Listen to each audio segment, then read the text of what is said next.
So from threats made against our own investigative reporter Chris Ingalls to confirmation today from the Northwest chapter of the Anti-Defamation League, it appears at least 3 people were threatened here in Washington. But from Texas, we see this going to the next level. I heard like a loud bang, kind of peeked out the window, saw a bunch of law enforcement officers, and it's like, okay, well. It was in this subdivision near Houston, Texas, where the FBI carried out further arrests on Wednesday as part of that roundup of 4 Atomwaffen members charged with conspiracy to mail threatening communications.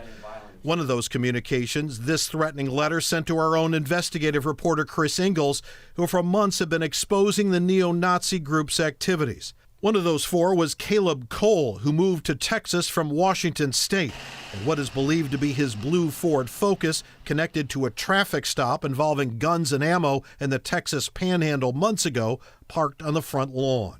But the 5th arrest is more serious, that of John Cameron Denton, seen here after being exposed by ProPublica in 2017. He's charged with conspiracy to commit an offense against the United States, communications containing threats to injure the person of another. Part of that involved a swatting scheme. That's where a phony police call is made to somebody's address to generate a big police response that can even put lives at risk. The FBI saying it happened in 2018, quoting now, this investigation began when conspirators swatted a cabinet official who was a United States Secret Service protectee and living in Northern Virginia.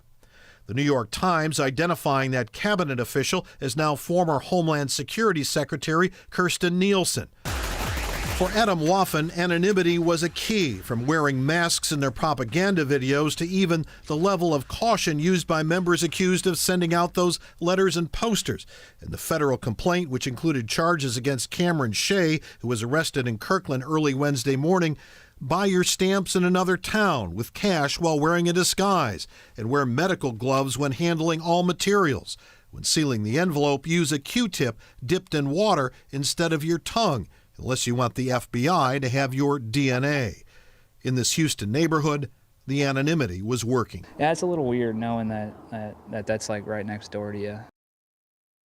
There's even more to that Texas case involving other people involved in swatting crimes, including 2 co-conspirators who lived outside of the United States.